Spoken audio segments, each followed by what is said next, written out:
All right, motherfuckers, we're here. So I hear people talking about getting interested into dispatching and thinking that they can do it. First of all, if you have a spouse, partner, boyfriend, girlfriend, husband, wife, whatever, and you're thinking about dispatching to help them out, that'd be the great way to do it, because giving up your day job, your 9 to 5, to just become a full-time dispatcher, having no experience in it, is not the way to do it. You're going to end up learning a lot very quickly, because the curve to that to be successful is sharp and steep. But let's get into it. This is kind of what the daily life looks like if you're doing what you're supposed to be doing. Let's just do this purely if you're working off the boards. We're going to leave out any direct contacts, connections, any type of customer stuff like that. Let's just say that you're purely working off the boards. You're brand new. You've got nobody's phone number. So Friday night, Sunday night, somewhere around there, you're going to start looking on the load boards to see what you can find your driver is. Hopefully your driver isn't a big crybaby, because to be honest with you, I won't deal with people who go, oh, well, I need to be dispatched by 10 a.m. and I don't drive at night, and I don't drive in the rain, and I don't drive in the snow. And I get that. Like, let's be safe. Let's not do anything stupid. There's no reason to risk our lives or our careers or even our businesses for freight. However, a little bit of rain, you'll be fine. A little bit of snow, you'll be fine. Drive in the dark, they make headlights for a fucking reason. Let's be smart about that. But there are people like that out there. Do not pick those carriers up. Let them go do their own thing. So all that's to say, you find a load Sunday. Let's say you can't find a load. You're going to be looking Monday, and you're going to be looking until you find something. Now, I have put up a video previously of locations and areas that are worth going to, places that we go, places that we don't. You know, I have it color coded. Green tells my team, send it. Let's do it. We can always get out of that area. Yellow means, hey, research it, make sure that it's a good area, or do we have a direct connection in that area, somebody who can get us back out. Red generally means do not go unless the money is like stupid good. And when I say stupid good, I'm not saying the money's $2 a mile. I mean more like $3, $4, $5, $6 a mile. You know, here's a perfect example. How many times have you guys cruised through Facebook and you see somebody go, oh man, I delivered in Las Vegas, but because Las Vegas eats, they don't make. Oh man, I've been here for 2 or 3 days and I don't think I can play slot machines anymore. I've seen all the shows I can see. I can't find a load. Where do I go? And all the comments are going, yeah, you're gonna have to empty move either to LA, or if you were smarter, just go to like Salt Lake. It's gonna be a little closer, be a little easier, you know, be done with it. There's a reason that we won't go to, honestly, we won't go west of Colorado, really. And even then, the only reason I think we'd even have it as yellow in Colorado is because I've got family there. But I'm not in the truck anymore, so I'm probably about to go turn that thing orange.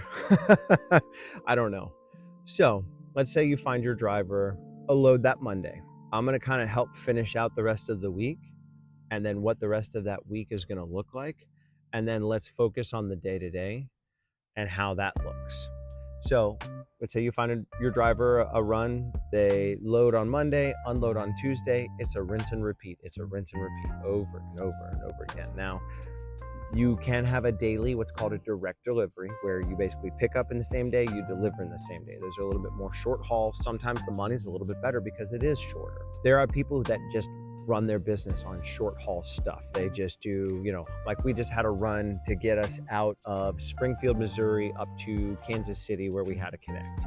It's like, I don't know, 180, 200 miles. We got like $400 for it. Sure, perfect. It's better than empty moving. I'm not into empty moving if I don't have to. So people do that. But generally you want to look to make about $800 to $1,000 plus for every 24 hours that you're working. Here's the kicker. Friday comes around. Well, nobody really works on Saturday or Sunday. Some people do, and there's some money, good, really good money at that to be made over the weekend, because let's say a driver's delivering, or they're on their way to the delivery, they get pulled over, or they have a mechanical failure that is, they're done. Well, that means that the load has to be repowered. That's the word, that's the terminology we're going to cover, is repower. You repower the load, which means that you find somebody else to finish the drive. And I hate it for the brokers. It does happen. It's the cost of doing business for them. But I mean, so is the maintenance side of it for us. You can find money and good money on that on the weekends. Anyhow, you want to find a run on Friday. Let's close this tablet here. You want to find a run on Friday that does like 1,000, 1,500 miles. And here's why. 2 reasons. One, You want enough miles that you can make some good money. 2, you don't want so many miles that you can't get a 34-hour reset, or your driver can't. Oh, there goes Boo. God only knows where she's headed. You want your driver to be able to make $1,000 or more, or your company to make $1,000 or more, and still be able to stop for 34 consecutive hours. If they are off the clock for 34 consecutive hours, that resets their time to drive. Most everybody's working on the 70-hour rule, so they get 70 hours in a week to work. Well, if you're doing 10-hour days, 7 days a week, you basically wake up with no time Monday. You get a 34-hour reset, you get all that time back. It means you basically have signaled to the government, I have rested well enough that I am safe to drive. That's what that means. So that's basically what the week should look like. Your day-to-day operations, that's going to be kind of the more in-depth. So let's say Monday you pick up a run. That means that you are not only emailing with the broker and closing a deal, but you may have to onboard your carrier with Highway or Truck Stop RMIS or My Carrier Packet, also by Descartes. It depends kind of where you're looking. And then not only do you have to get them to sign the rate con, or you can sign the rate con for them, depends on how you've structured this with your carrier, then you have to dispatch the carrier. Well, here's the next thing, that this is where you really excel. This is where you get to show that you're not just some work from home dispatcher who has no clue. The customer service that you provide via email and phone is going to set you apart. Here's what I mean. You dispatch the carrier itself. Let me start that over. You dispatch the carrier themselves. You give them the rate con, the address, blah, blah, blah, blah, blah. They're on the way. Now you email the broker. Hey, truck's been dispatched. Here's the ETA. And then I like to let them know, here's an expectation of what you can expect from me. So that way, first of all, I don't want people to come to me and go, by the way, I need you to please do this. I need you to please do that. No, this is what we do for everybody as a standard practice. So I typically say trucks dispatched, ETA to pick up, or PU for short, is blah, blah, blah, hour and a half, 2 hours, whatever, Eastern, Central Time. You make sure that you put time zones matter. And then I go, we typically will check in once the driver's on site, once the driver's loaded, and then again throughout the day, and then again, same thing once he's there for delivery, on site, unloaded, da-da-da-da-da. So what that should look like, then driver's on their way, they get to location. You email the broker, reply to all. Driver's on site, let you know when we're loaded, send. That not only provides customer service, but it also provides a track record for time. What if your driver sits there for 8 hours? Well, you need to have a time stamp saying how long you've been there, because now you get to go chase the broker down and go, no, dude, what the fuck? I need more money. So I hope none of you dispatchers mind a foul mouth, because anyhow, so let's say the driver gets loaded without incident. About an hour later, you want a picture of the load. Always, you want a picture of the load. You want a picture of the seal if you can get it, a picture of the BOL, and then you just have it there ready to go. Some brokers want a picture, a blank picture of the BOL, whatever. I guess they don't want you using your own. Like, we have our own branded BOLs, and they're way prettier and sexier than most that we see. So I can understand why somebody would be like, yeah, don't use yours.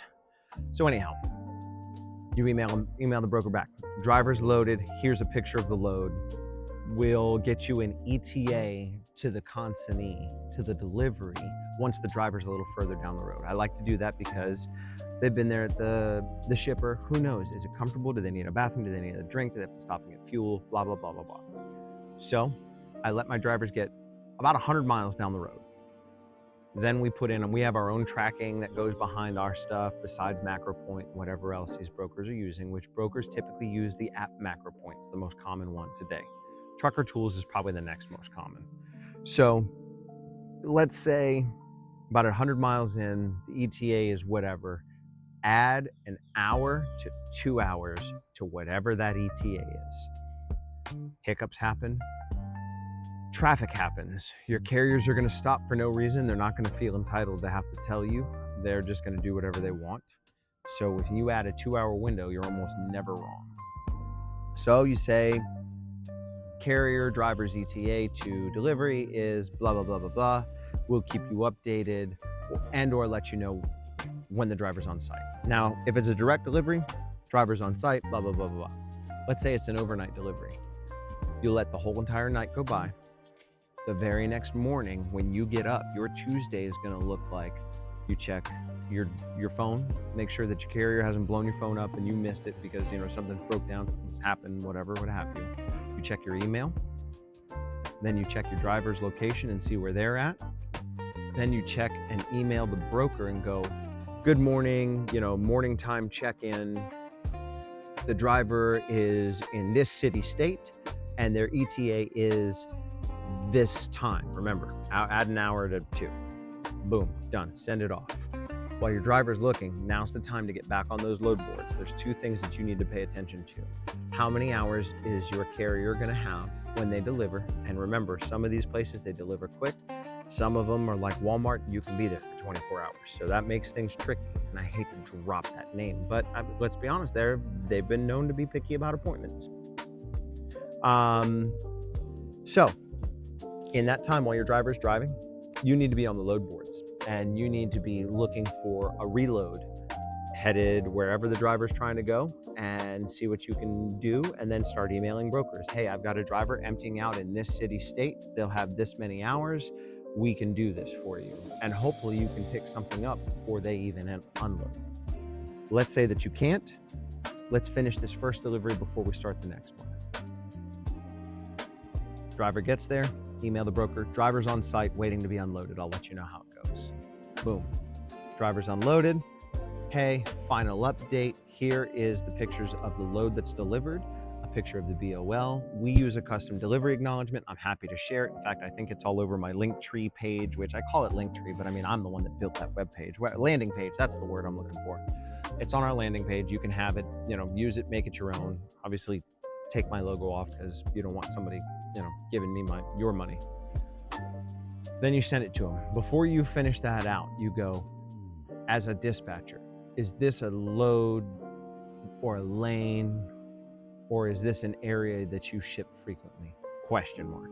So the last and final thing that you want to put on that email is a Google Business Review, whether that's for your dispatch company or if that is going to be for the carrier that you're representing. Either way, Google's business reviews are absolutely huge. They make a huge difference. I'll say this, when we first started Mission Assist, I think we were on like page 8, 9, probably even worse than that. And we're now in 1 or 2, somewhere around there. I know that like if you search our name, we're the first top of the list. But if you search locally, like carriers plus where we are and blah, blah, blah, yeah, we're like 2 pages in. So slowly, little by little, we are signaling to Google that we're moving up. So that's, I would say, do you ship this all the time? Basically, can we be friends? Can I, and if they say, yes, we do, and blah, blah, blah, then you say, great. When we're in the area, I'd like to reach out to you, or I'd like to text you or email. What is the best communication, method for you? And we'll make it happen.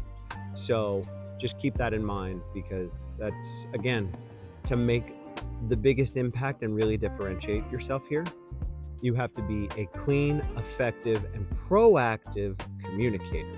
If you can do that, sky's the limit. I want this to be a series. I want to help enable you guys. Again, I'm not in a position where I want to start creating some type of dispatch course or something like that. That sounds terrible. However, I do want to empower you guys to at least have an idea of where you want to start, do's and don'ts, things that I want to cover that are going to help keep you guys safe, because some of this stuff is basic and you're going to figure it out on your own, or I'm kind of a big fan of you finding out trial by fire. You can come through the fire and come out tempered on the other side. More power to you, and you truly belong here. So all that's to say is I don't know what this next video should be. I'm looking at you. There's a couple of people on here that have asked me about this. I swear to God, you better pipe up and leave a damn comment of some sort saying what I should cover next. Yeah, you see something? Say something. Got any questions? We're here to help. That's how we roll. I hope everybody has a great day. See ya.